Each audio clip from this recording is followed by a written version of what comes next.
Absolutely. Thank you, Edison. Well, welcome on behalf of the Villanova School of Business and Villanova University.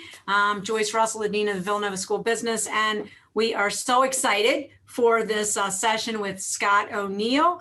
As you may know, we are an outstanding university and an outstanding business school with a passion for athletics. And but this program is really all due to the success of our students. They have incredible initiative to make things like this happen and to bring you these really important events. And so we're really proud of the students and the initiative that they show to make these types of events occur. So with that, I'm just going to turn it over to the team. Awesome. Thank you again for that introduction, Dean Ralston. We are excited to welcome Scott O'Neill to speak with us tonight. And Scott is the CEO of Harris Blitzer Sports and Entertainment. HBSE is the leading sports and entertainment company with a global portfolio of premier sports franchises, brands, venues, and an investment portfolio. Most notably, Harris Blitzer owns the Philadelphia 76ers, New Jersey Devils, and the Prudential Center. Scott is responsible for the organization's leadership, strategic vision, operations, and global ambitions. Previously, he's worked at the NBA, MSG, Philadelphia Eagles, New Jersey Nets, and HoopsTV.com, holding a wide range of positions. On June 1st this year, Mr. O'Neill's book, Be Where Your Feet Are, will be released, and it entails his journey and how to find regular, meaningful moments in an irregular life. Scott earned his bachelor's degree in marketing from the Villanova School of Business and went on to earn his MBA from Harvard Business School. At this point, I would like to pass off to Mr. O'Neill to introduce himself more and talk about where you got to where you are today. Thank you again for speaking with us tonight. Hey, thanks. Thank you both for that gracious intro. I'm so humbled and honored to be here. Villanova, I graduated in 1992. I know most of you think we were still chiseling letters into stone and using horses to carry the mail. But very true, no cell phones back then, and very few computers, although we did have them. But it is a different world. And I took so much joy and still have incredible friendships, long-lasting friendships, and even better memories from my time at Villanova. It's deep, deep, deep in my heart. Just before we get started, I just want to say Professor Heppelman has been a dear friend for 30 years. And I can't say enough about him as a human being and how much he represents everything that's right about Villanova. His love of family, his just grit and hard work and determination, and his high level of integrity are three things I've always loved about him and always will. So as I mentioned in our little pre-call here, I'd say he could ask me to do anything, anytime, and I'd jump. He's a wonderful, wonderful Villanovan. So I just wanted to start by if you could, I know, I don't know if both of you have multiple devices or not, but I typically come onto these calls with 3 devices. I have 2 iPads and then a phone, and I toggle between them. If you don't, that's okay. And it's okay to look down. But what I'm going to ask you to do is take your phone out and go text your mother. And I want you to send your mom a note of appreciation. So really simple. If you're looking for tips at home and you haven't done this recently, it's, hey, Mom, quick note to tell you how much I love and appreciate you. I don't always say it, but I always think it. You're in my heart, and I love everything about you, and I wouldn't be here today without your love and support. Something like that would be wonderful. Go and do it. Take a minute. If you don't have a mom who's living, that's okay. Okay, fine. Send it to your dad, or send it to a mother-like figure in your life. It might be a grandmother, it might be an older sister, it might be a teacher.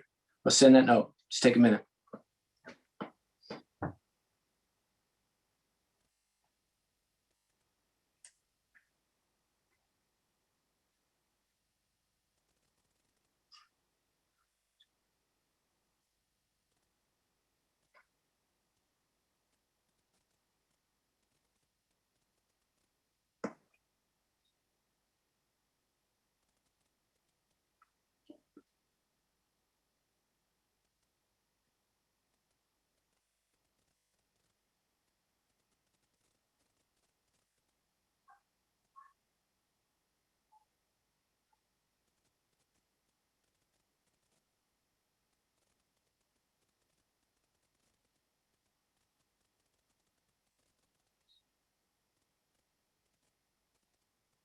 Okay, so hopefully you sent a text, and I'm imagining it's going to be the first one you sent to your mom in quite some time with that type of message.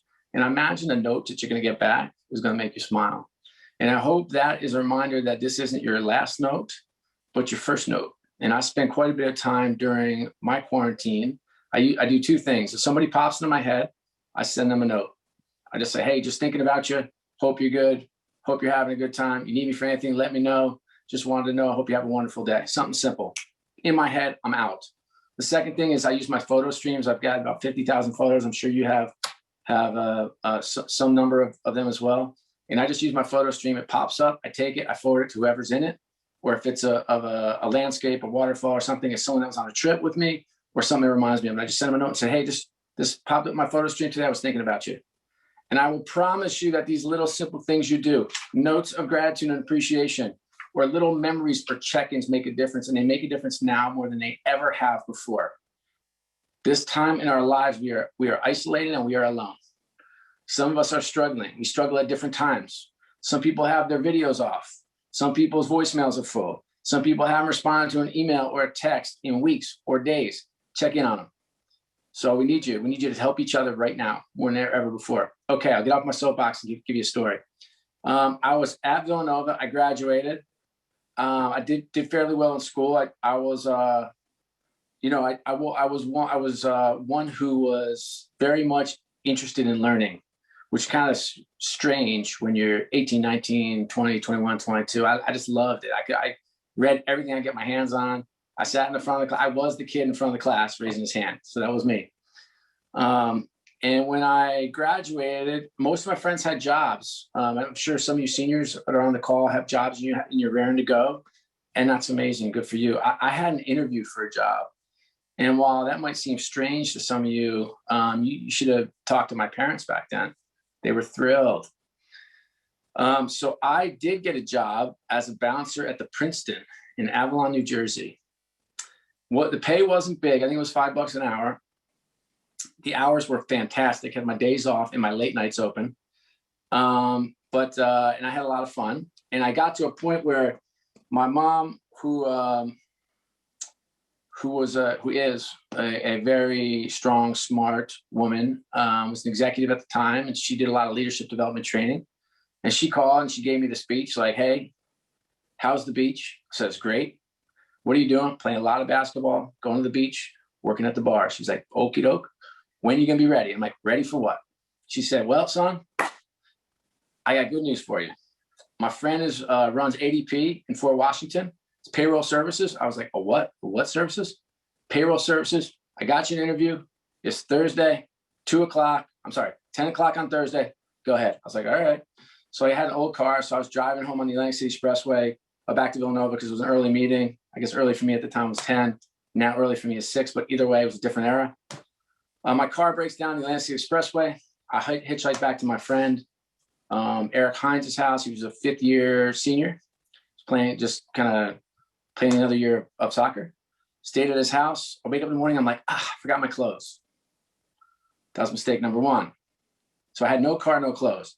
I asked him to borrow his car, which he said, of course. If you're in college, you have no understanding of risk. So of course I can borrow your car. It was a Suzuki Samurai. You should Google that at some point after the call. But it was a tiny little Jeep, had no top, no doors. He used to use it to deliver pizzas. And I had to borrow his clothes, actually his roommate's clothes, because he didn't have any dress clothes. His roommate was on the football team, big fella, fullback named Jeff Johnson. And he was about 100 pounds heavier than I did. But you know what? Hey, I'm fighting the fight. I got my big suit on. I got the big clown shoes on, no belt, ties all jacked up. I get there, just my hair. I like Don King in the morning. I didn't have any gel, and my hair just grows. The wind did not do me any favors. So I walk into this interview, and I am going to tell him why I should work here. And I'm going through my story. Hey, I hitchhiked 60 miles. I borrowed clothes. And he looks me in the eye and he says, Scott, you don't want to work here, do you? And I said, no, I don't. And he said, you know how I know? I said, yeah. I said, no, I don't, because I think like I put out a great effort to be here. And he said, anybody that worked for me would have gotten to Nordstrom's, gotten clothes that fit them, and shown up here in a presentable way. Okay, now that's my mom's biggest client, okay? So I waited a couple of days to call her. I figured she'd forget about it. Didn't work out as well as I would have hoped. My mom, who might be the nicest woman in the world, gave me a big lecture that didn't feel great at the time. But my lesson was this. The lesson was like, I want to be prepared. This will never happen to me again in any aspect of my life. That's what I took away. I don't walk into a meeting unprepared ever, and haven't ever since. I didn't know anything about ADP when I walked in that room. I didn't know anything about Paul Bugley. He's since passed away, and I stayed in touch with him, by the way. We can talk about networking later if you want to, but stayed in touch with him until the day he died. After that, became a really interesting mentor in my life in terms of how he thought about business and life. And I think about that story and that moment just because when I went back to the beach, I was never the same. I left like 2 weeks earlier, went home, and ended up getting hired by the Nets as a marketing assistant, making a whopping $15,000, no benefits, no insurance, no overtime, no vacation. I tested the vacation thinking like, hey, it's Easter weekend. My family always goes to Easter. My boss was like, no, we said no vacation. I don't even know if it wasn't even legal back then. It's not legal now, but you know what? Let's do it. I lived in a small apartment in Hoboken, New Jersey. 7 guys. Jerome visited that apartment. It's wonderful. 7 guys in a 3-bedroom. We used to rotate who slept on the couch. I was low dojo, broke like you've never seen before, like couldn't get 2 slices of pizza at lunch, broke, so, and I loved my job and I worked all the time. And I was an assistant. I was getting coffee and fetching lunch and picking up dry clean, doing all the crap work. And there were people that complained about it. I just couldn't get enough of it. On Saturday, I was at the office. You know who else was at the office with me? 3 people, the president, the CFO, and the general counsel. And that kid, they didn't even know my name. But you know what, after a couple months, they knew my name. I volunteered for projects. I did anything else. I used to stay late at night. I used to go to other departments to take on more work because I wanted to do anything else but the crappy job I had. And one day, one Saturday, I was fixing the copier. And yes, I was actually fixing the copier on my hands and knees, had my sleeves rolled up. And you won't remember this, but back then they had all this like crazy like black carbon that would come up on your hands. And the president walks by and he's like, "What's your name, kid?" I said, "It's Scott O'Neill, John. Hey, how you doing?" He's like, "What are you doing?" And I said, "I'm fixing the copier." He's like, "Why are you fixing the copier?" And I said, "Because it's broken." He's like, "What is your job? You're everywhere." And I said, "Well, I got hired to do this, but I just threw this welcome party for Chuck Daly." He's like, "That was your idea?" I said, "Yeah, that was my idea. We invited 500 of the top executives in New Jersey to come for the sponsor group." He's like, "What else are you doing?" I said, "Well, we did throw a sponsored kids day." He's like, "That was your idea?" I said, "Well, everyone helped, but yeah, I wrote the proposal for it." He's like, "Come in my office." And I got promoted that day on a Saturday at 10 in the morning because I fixed the copier. And I did a few other things. He said, "You can have that office over there." And I said, "I get an office?" That was the funniest thing. He's like, "Do you want to know what you're going to get paid?" I'm like, "Whatever you think is fair." It was still terrible. But either way, another story for another day. But my point is, a couple learning lessons. I always look for lessons in life. And the lesson for me was work. Be intellectually curious and be a great teammate. Simple lessons. I take them with me today. And any young person that comes out of school and comes to work for HBSE, or before that when I was president of Madison Square Garden, or before that when I was running a really, really fun group at the NBA corporate office, I told them all the same thing. Follow those 3 steps. The rest is easy. I know you guys have some questions for me, so I'd rather go to you, and I'm happy to mix it up. Let's bring it. Awesome. That was a great start, Scott. Great anecdotes, and I know I wrote down 3 to 4 things as you were talking there. But just to kick it off and kind of keep that theme going, what are the main ways to kind of stay positive and see things as opportunistic, even with your back against the wall when stuff's not going your way, especially in a time kind of like COVID and kind of like we're seeing right now where some things are kind of out of your perspective? It's a great question. Thank you. I was in LA. There's a singer named Barbra Streisand, who most of you probably never heard of, but she's been singing for like 400 years. It's amazing. She has this incredible 400-year streak going. And her manager is a guy named Marty Ehrlichman, who's actually older, amazingly enough. And he's been her manager for 45 years. And that's a real fact. And he told me the story once that I always stick with me. He says, He says, do you want to know what the secret to success is? And I said, absolutely. And he says, I'm talking about life. I was like, yeah, absolutely. So I take my phone out to film it. And he's like, why are you filming this? And I said, well, if you're going to show me the secret to life, I'm going to capture this on film and I'm going to go show my daughters, my girls. And so he says, number one, when you wake up in the morning, be so passionate about what you do and who you are, put your feet on the ground and you sprint to whatever that is. I was like, I can do that. And I said, what's number two? And he says, at night, I want you to be so passionate about your family and your house that you sprint home with equal vigor. And I thought, I think that's a great formula for all of us. You know, when you're young, you're working so hard. And by the way, when you're older, you're working just as hard. But you've got to figure out kind of what's most important. We call it WMI at work. You have to figure out how you're going to feed the beast. And the beast is your priorities. And if you can stick with them and understand what they are, then life gets pretty simple in terms of what you choose, because you can't be it all and you can't do it all. It's just the facts. And so you have to figure out what that is and then go to it. So in terms of like being positive, for me, I know exactly what I stand for and I know exactly what's really important to me. And the positive then becomes, that's, you know, everything else is cleared away. And it allows me to, it's kind of in my DNA, allows me to then stay positive. COVID, though, speaking specifically about COVID, I can tell you that I think this is not going to be too optimistic. I think that we are going to have a mental health epidemic on our hands, in particular with young folks in their 20s. And so our secret formula is really simple. It's do something for your mind, something for your body, and something for your soul every day. So what does that mean to me? For me, that means I work out every day, 7 days a week. It's 45 minutes, nothing can get in the way. I hop on a bike, I go play hoop. I do anything I can to get a sweat in once a day. My mind, I have to be doing something outside of work. So for you, it's outside of school. You're learning stuff in school. You've got to have some other hobby to learn.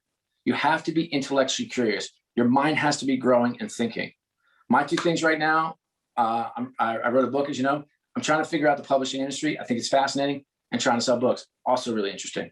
I'm also fascinated by crypto. And like, it is the most fascinating, that would be an incredible class to have at Villanova.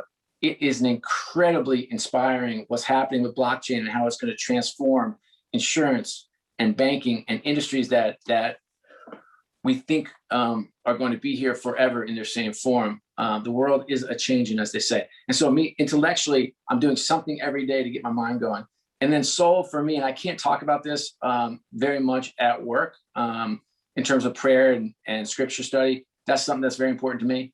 And that's all I mention at work. But people can find and feed their soul in different ways, but you've got to find a piece of quiet and stillness in your soul. And that could be from yoga. That can be from a walk. That could be from listening to birds. That could be from meditation, but you've got to find that stillness. And if you can feed those three pieces, I think you're going to be healthier and happier along the way. That's awesome. Thank you.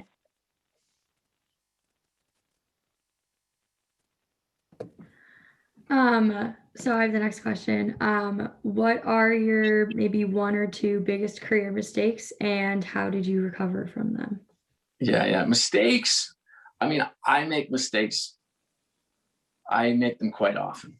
Okay. It might be something I say or something I do. But I have I'll give you an answer, but my orientation is very much about, success not being a linear journey, meaning that, oftentimes you see somebody like, oh, that family's perfect. Oh, she has everything. Oh, he's amazing. Oh, look at this guy. Like, he's got this great job. He's got this perfect thing. It doesn't exist. Like, what we have is like, what we see is a point in time. And what we don't see is kind of everything behind the curtain. And behind the curtain is messy. Life is messy, and it's okay. It's messy in a way that, like, it brings us opportunities to learn and grow. I think I can't remember the expression. It's something like smooth waters make bad sailors, or rough seas make good sailors. I can't remember how it goes. But what a great anecdote.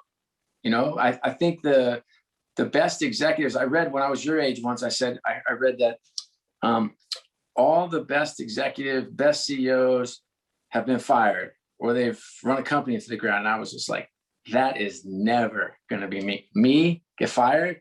By the way, I was fired by Madison Square Garden, 2012. Me run a company to the ground? I ran a company to the ground in 1999 called Hoops TV. And it's okay. And I will tell you, like, I struggled through both of those, trying to figure out, like, first pity party, then second blaming everybody else, and then kind of introspectively looking and saying, okay, what did I contribute to this failure?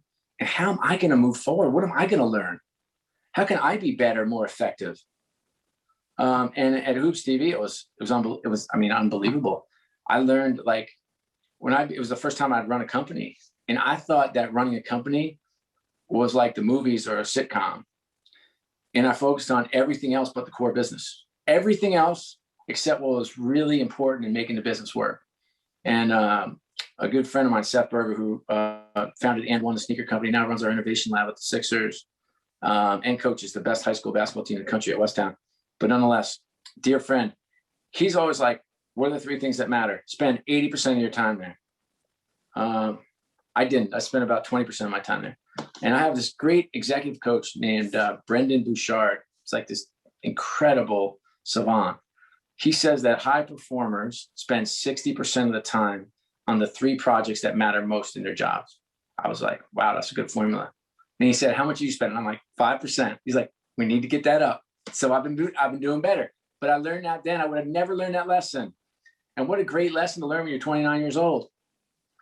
It also allowed me to get to the NBA, which kind of reshaped who I was and kind of made a name for myself in the sports business.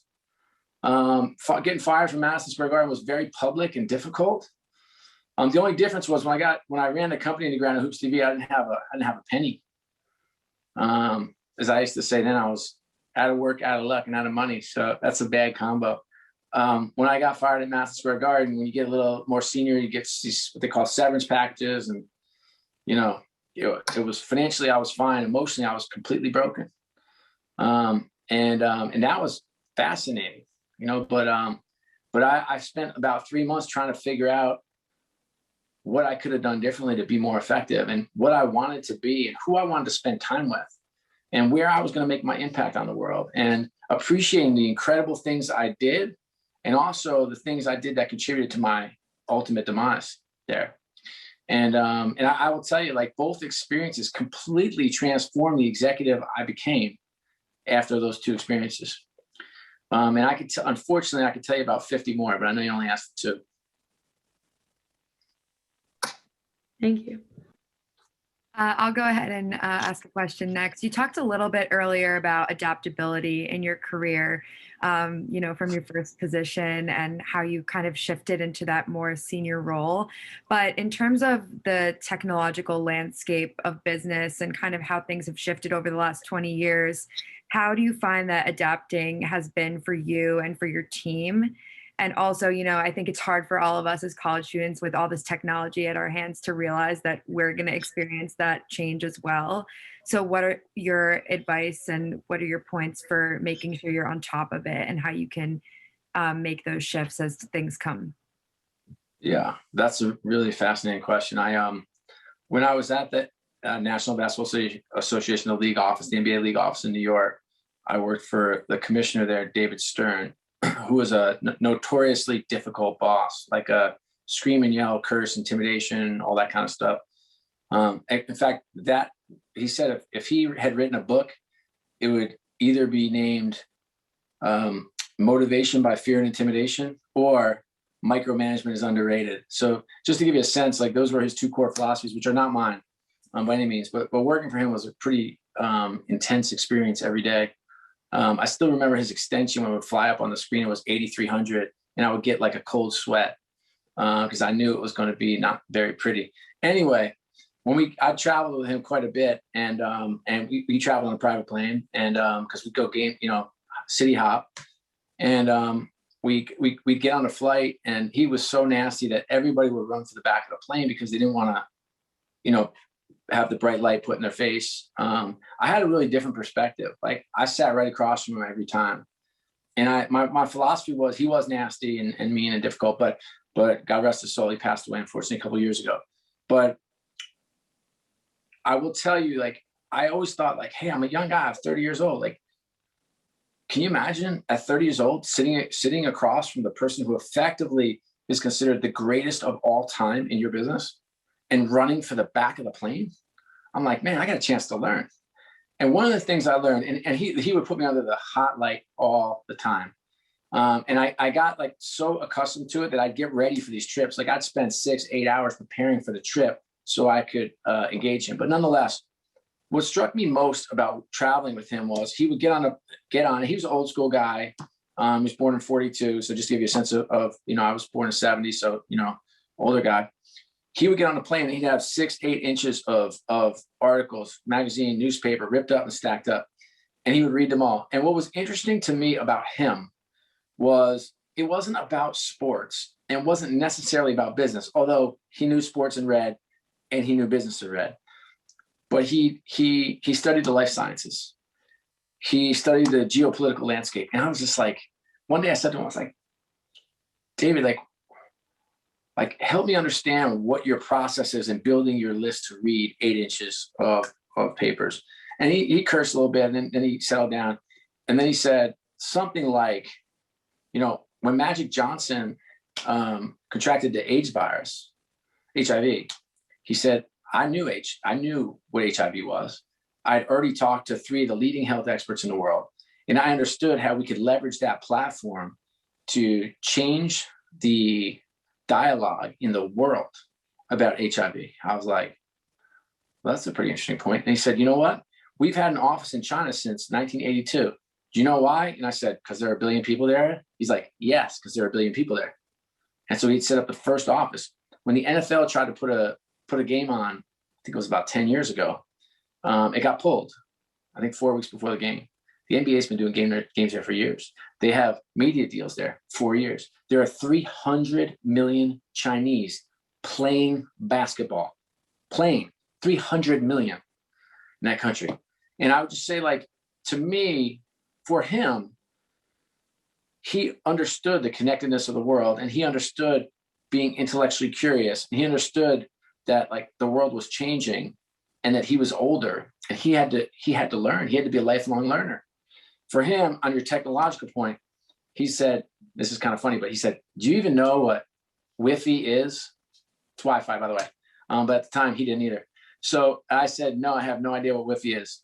And he's going through, and this is like, let's see, what year is this? Maybe, I don't know, 2002, 2003. Nobody knew what Wi-Fi was. Nobody. Okay. It was a twinkle in somebody's eye, but he was studying and learning. So it's not about understanding technology per se. It's about being open to learning and growing, being intellectually curious all the time. And I think that's the key. That's the secret. That's the secret sauce, or at least that's what I've observed.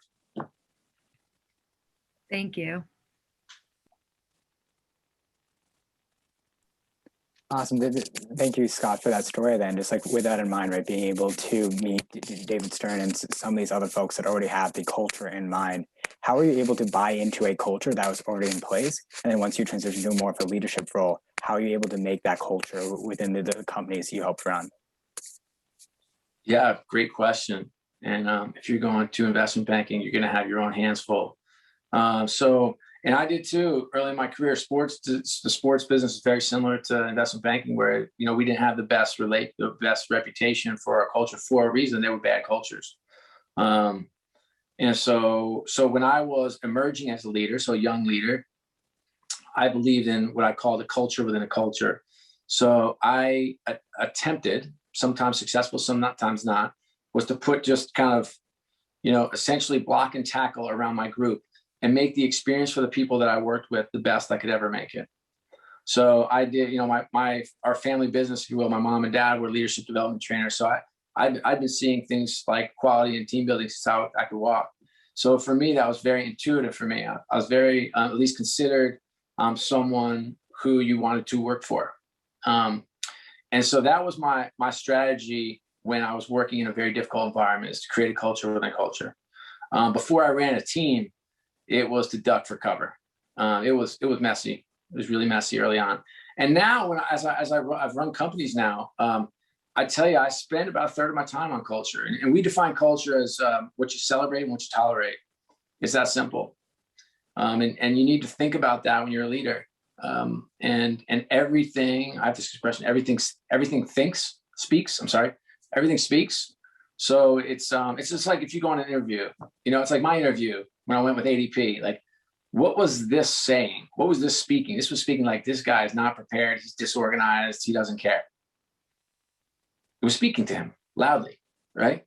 And so, so what you do and how you do it, I have this, I'm a bit of a change agent, and I've been heralded, if you will, for culture. And I always talk to people about culture, but not in the ways that you might anticipate. Culture is not soft. There's no soft skill in culture. It could be, but we have a culture of accountability. That's part of our DNA. Like that's, you have to be accountable. I mean, of the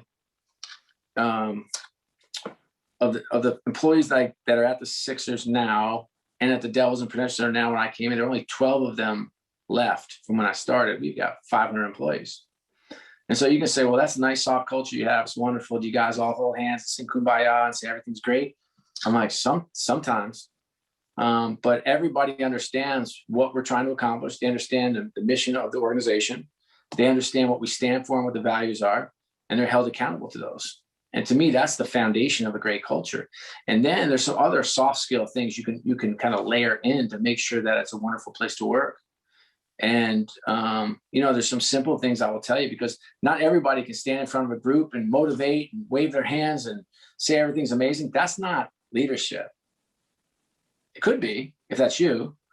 But what I found over time is that it's just about being your authentic self. And so you can be the greatest speaker in the world or not.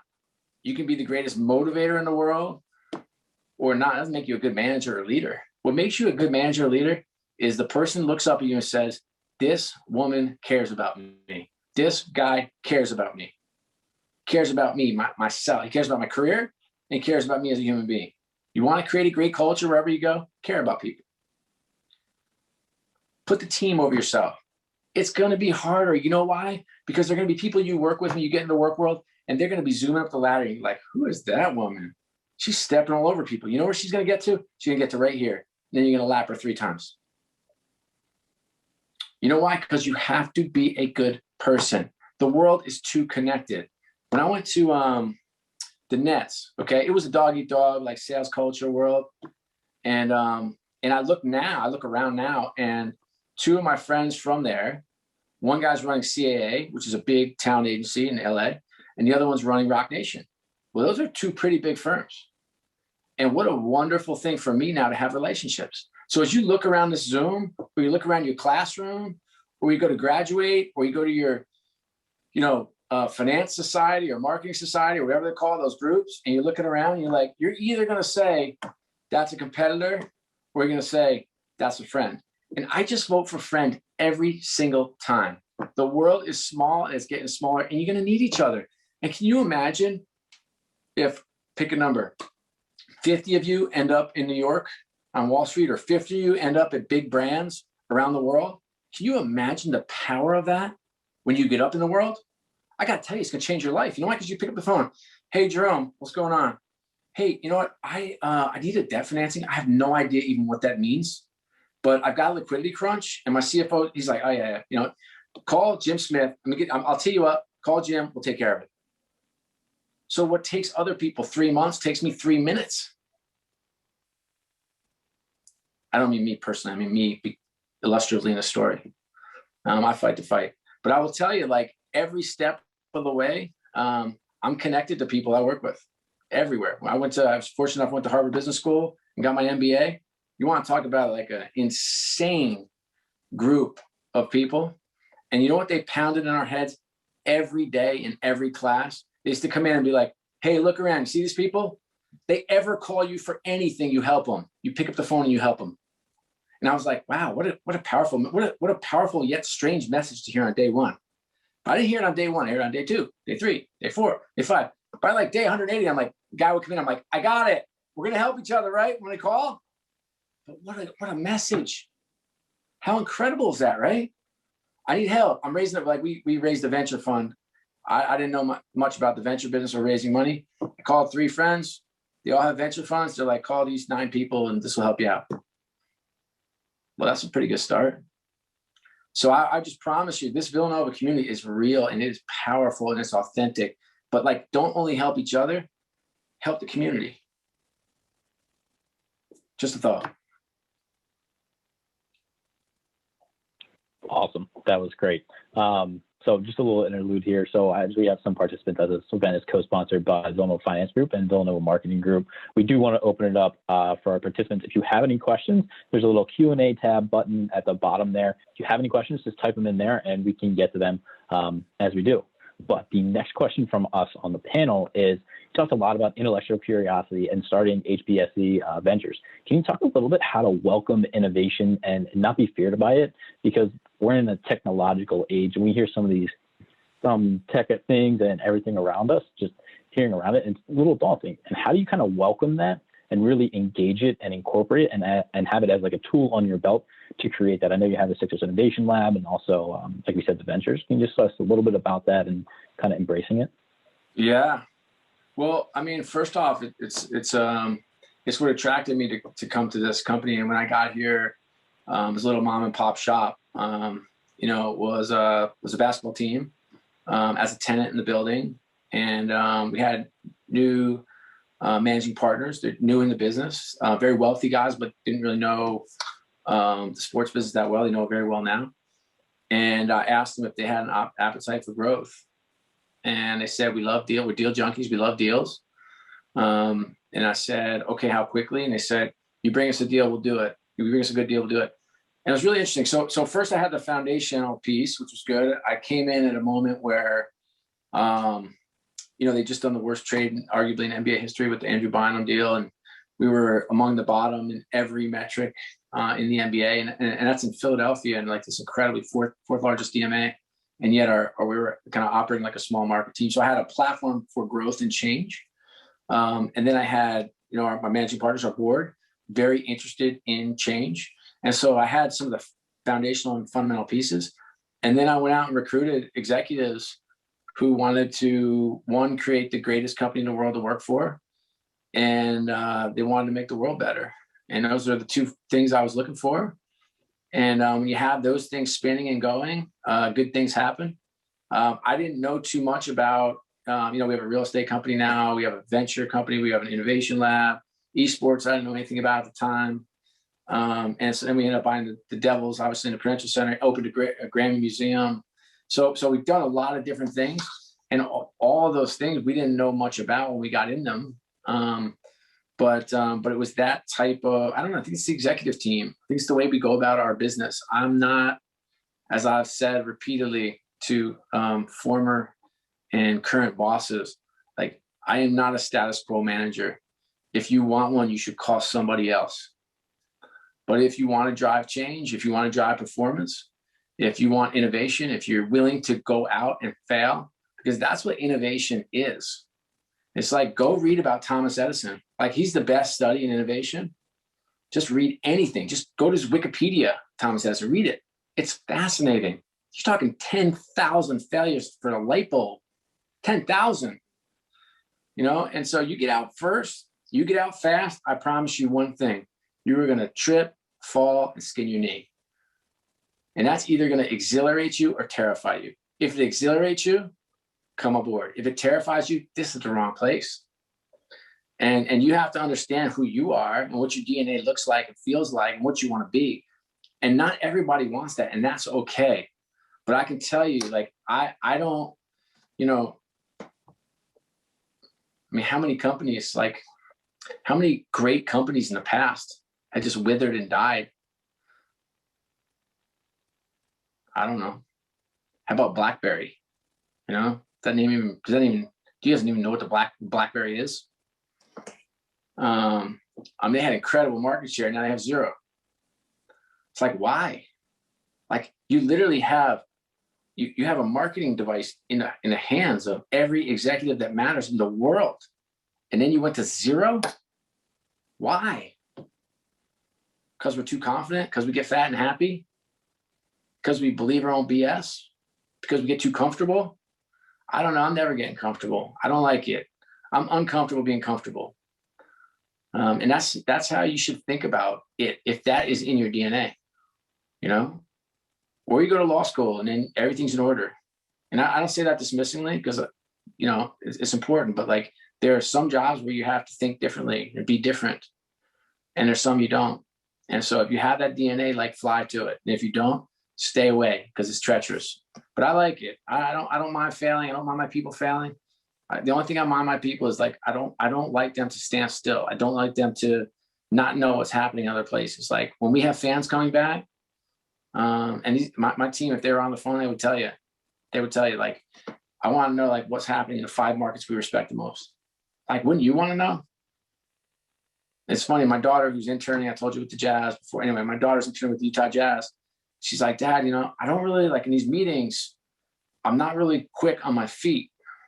And I was like, well, you're an intern. Like, how quick on your feet? Like, what is your scope of, like, what do you know? You don't know anything. She's like, no, I don't mean that. I'm not really confident, like, giving examples. I actually have some ideas. And I was like, Alexa, like, this is a really simple business, right? Like, you know what the topic is. It was like this month, she was telling me about Black History Month. I'm like, okay, what I would do is I would study Black History Month from the 120 other sports teams. I would call out the best from those 120, and I would come to the meeting, you know, and I would say, like, here, you know, I like these 10. And if you're not comfortable with that, I would send them to your boss beforehand and say, hey, I don't want to bring it up in a meeting because I'm just an intern, but just wanted to give you these 10 ideas. I think they're really interesting. One's from Memphis, one's from Charlotte, one's from Boston, one's from the Lakers, one's from the Clippers, one's from the Warriors, one's from the Timberwolves, one's from the Rockets, and one's from San Antonio Spurs. I think you'll love them. I'd be like, wow. Like, we just have to think differently. Or you could just go do your job, but you just have to consciously do one or the other. And you have to do your job anyway.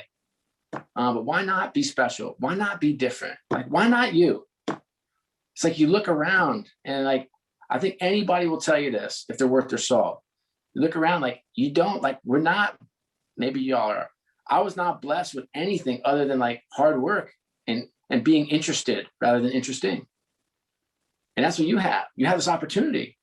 You graduate from this incredible school. You have these amazing professors. You got great friends. Now you score these good jobs. You're like, now what? You're not at the end, you're at the beginning. But you got to decide, like, hey, I want to do something really special. I want to be the best in the world at what I do. Like, what does it take to do that? You know, and if you choose to do that, man, the world is your oyster. Like, you are so set for something really special and really fun. And I just encourage you to go for it. So I can take the next question. It's kind of more about diversity, equity, and inclusion. So a lot of students on this call are probably going to take on corporate and upper level management roles, with a lot more companies placing an emphasis on diversity, equity, and inclusion. So I was wondering if you could talk a little bit about how to incorporate that into business strategy and corporate culture, and any advice or experience you have on that. Sure. Great question. So it is definitely the topic du jour today. I have so many of my friends who are running companies around the world calling and asking what we're doing from a D&I perspective, and I take that time to chastise them mostly, because you cannot snap your fingers and create a diverse organization. It just doesn't work. Philosophically, what people are working towards, or at least those that should fear the most, they're just trying to avoid being on the list. And if you ask what list, there's like either the whitest companies in America or the most males in America. That you do not want to be on that list as a CEO. And that's what my friends are saying. I literally tell them, it's like, if you think hiring a chief diversity officer fixes your diversity issues, you got a whole nother thing coming. When I walked into the Sixers, I can tell you unabashedly, I used to say in meetings, and I used to make everybody uncomfortable, and it's going to make you uncomfortable. I used to say, hey, great news. At least we have a diverse workforce. We've got old white men and young white men. and everybody would just look down. And like, you either believe in your heart and in your soul that the best organizations are driven and that you have a sustainable competitive advantage through diversity, or you don't. And I wholeheartedly believe that. When I got here, we had one woman who was VP or above, and we didn't have a person of color who was over a director. And now as I look forward now, just to show you know where we are, now 7 years later, so I had a runway, but now we have 13 women who are SVPs or higher, including our chief operating officer, our chief revenue officer, and 2 chief marketing officers, and our head of human resources, and our head of operations. And you just start thinking like, all right, now we're in the game. You know, I'd say from people of color, same story, 26% of the Philadelphia 76ers staff is African-American. And I don't just mean people of color, because in basketball particularly, you know, we've got about 75% of our league is Black. And so for us, while it's important to have people of color and have people from different parts of the world, like in the NBA, like you need to have African-Americans on your team. And by team, I mean our business team. And we do. We've got incredible. So our diversity story is authentic and it's real and it sticks, and that's wonderful. But it takes leadership and direction. So what I would encourage you to do is you put some rules in place. Like my first rule was really simple. It was, I don't care who you hire. That's your deal. That's your job. Because I'm going to hold you accountable. If you're the head of marketing, I'm holding you accountable. I don't care who you hire. It's like, as long as half of your candidates are diverse, half of your final candidates. So, you know, stop. This is not like the old boys club. You're not calling all your friends from your previous job or all white men. That's not happening. And then for some roles, I must admit, I said, like, you cannot hire a white man for this job. Now, if you're a white man on this call, you're like, this is ridiculous. I'm like, hey, you know what? You know what's ridiculous? We've had the advantage for 350 years. That's ridiculous. So like, it's payback time for sure. And you're going to have it, you know, you're still going to have an advantage over every woman and every person of color just because of like institutional bias. And that's a shame. And so what I'm asking you is like, change the game. It's up to you, especially if you're a white man. It's like, you're a white man, you're running the group, you better make sure your group is diverse. Promote women. I tell you, it will give you a competitive advantage. I have kids. I've got 3 daughters. They bring the boys over. The boys are not very bright. The girls are all very bright. It's hilarious, okay? And so when I hire an organization, I want as many women at the table as possible. You know, the other thing too, is like women are different. It's not the same. It's different. Your culture has to change. Like our sales culture is, and we're heralded in my little business, my little industry, we're heralded for having an incredible culture in sales. And every sales class we have, 5 of the top 10 salespeople are women. And that's very rare in the sports business. And I'll tell you, because it's a culture that celebrates. It's a very communal culture. When, you know, you get up, they have these crazy, you know, they like play music when they sell something. They have these crazy dances, all this crazy culture. And it's fun. But it's not dog eat dog. Because at least what we've found is like women, at least generally, stereotypically, have not thrived in that environment. And the environment we have, that's very much about celebration and team, they've risen to the top really quickly. So you have to decide. It's like, what am I going to be? What is my group going to look like?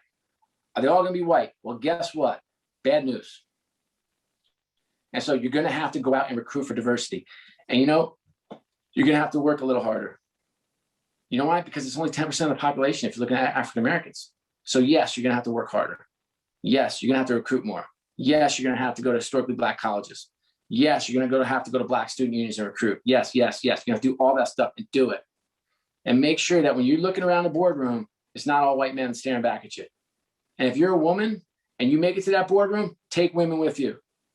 The biggest issue we've had, at least in the sports business for years, is that a woman gets up and she's like, no, I'm not helping anybody. I did my thing. She should do her thing. That's not how it's going to work. It's like, find a friend and drag her up with you. It's like, we need to push this.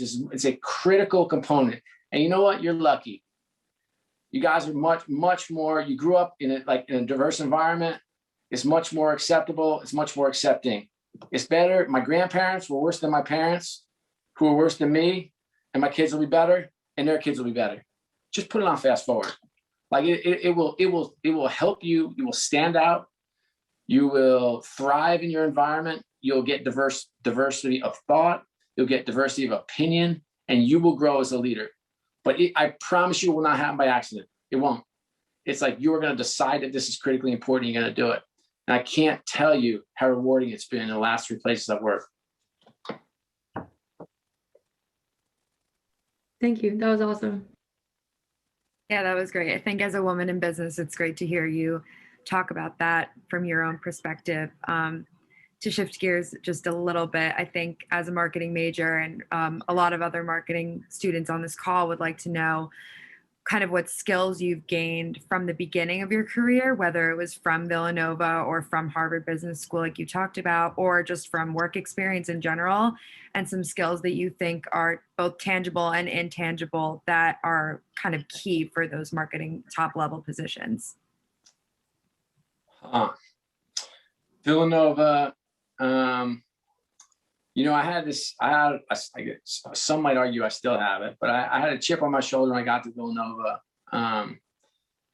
And Villanova helped like chip it down a little bit, and I had a chip that I wasn't good enough, wasn't smart enough, wasn't talented enough, wasn't. And Villanova gave me a platform, an opportunity to lead. I had a bunch of leadership opportunities there. It was really fun.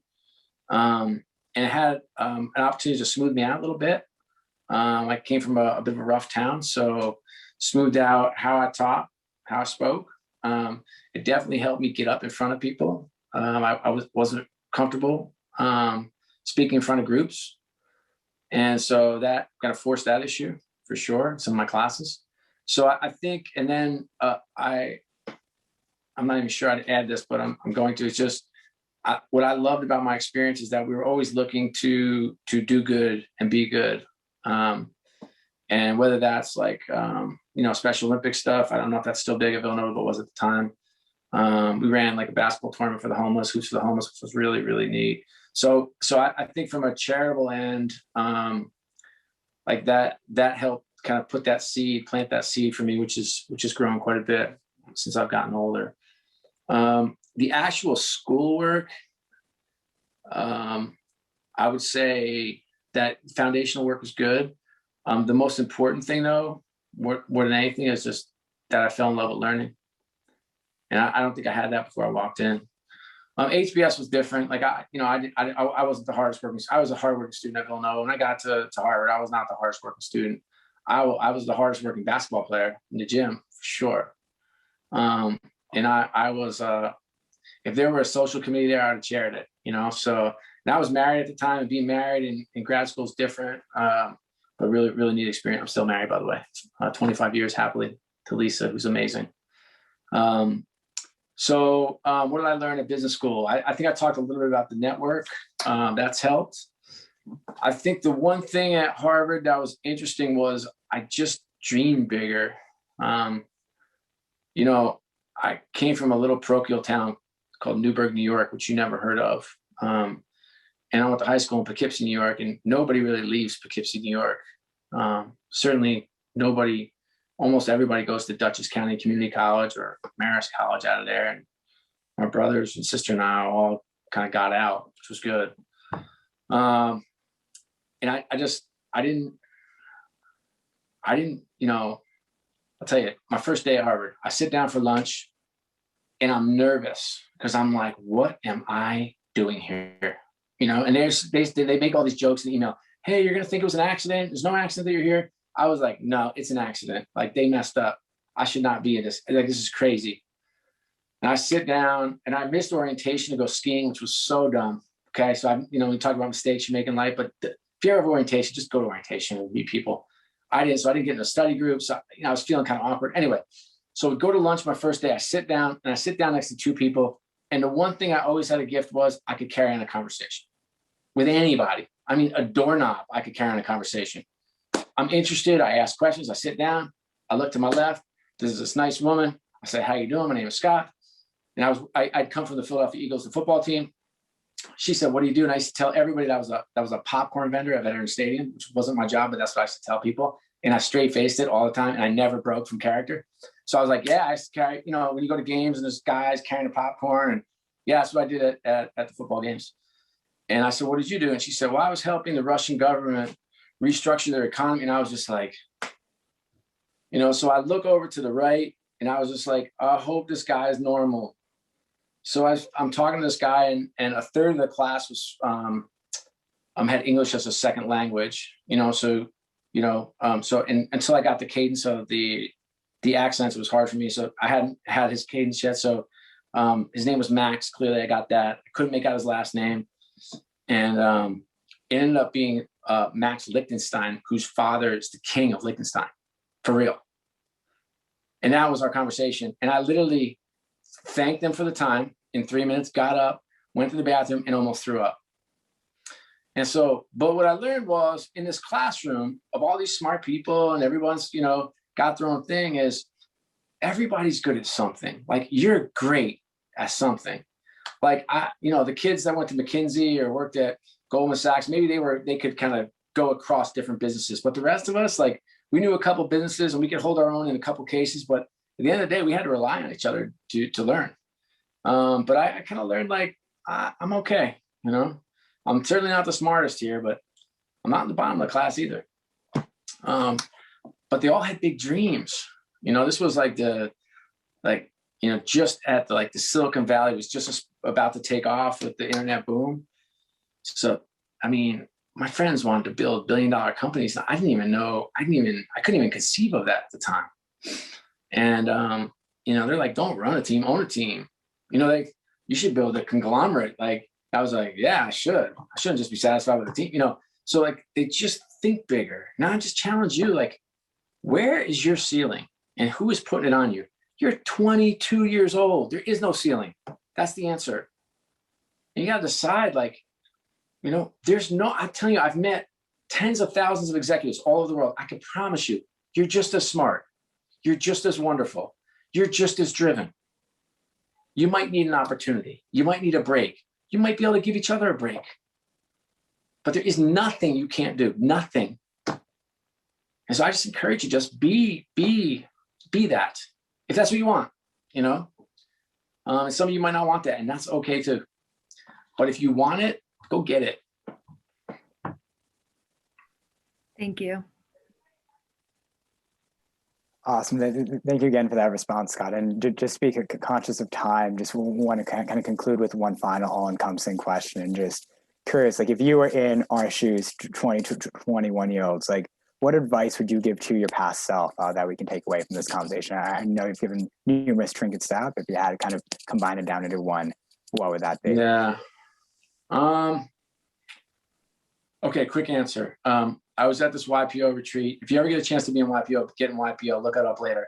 So I'm at this YPO retreat with my daughter. She's 12 years old. And the assignment is this: go into the woods with your daughter. You've got 30 minutes. It's the last time you'll ever see her again. What are you going to tell her? So here's what I told her. I agonized over this. What I told her was this. Like, I said, family, family, family.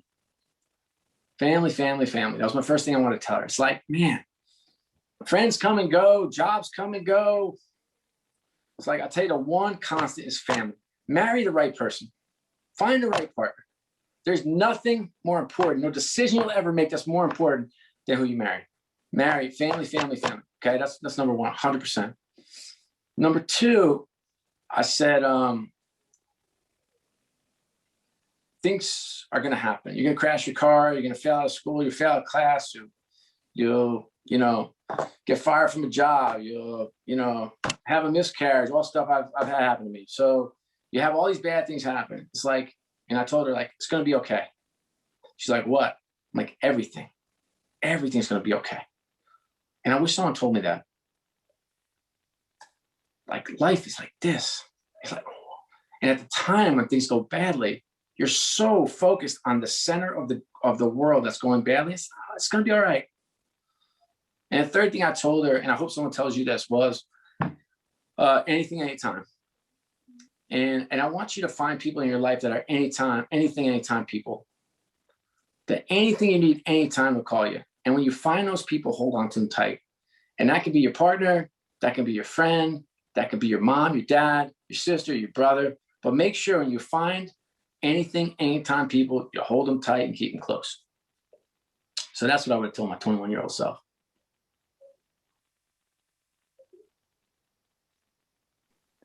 Awesome. Thank you again so much, Scott, for hopping on and speaking with us tonight. I can say on behalf of myself, the other panelists, VFG and VMG, we are so excited to have you, and we all learned a lot from your conversation. We just greatly appreciate you sharing your time tonight.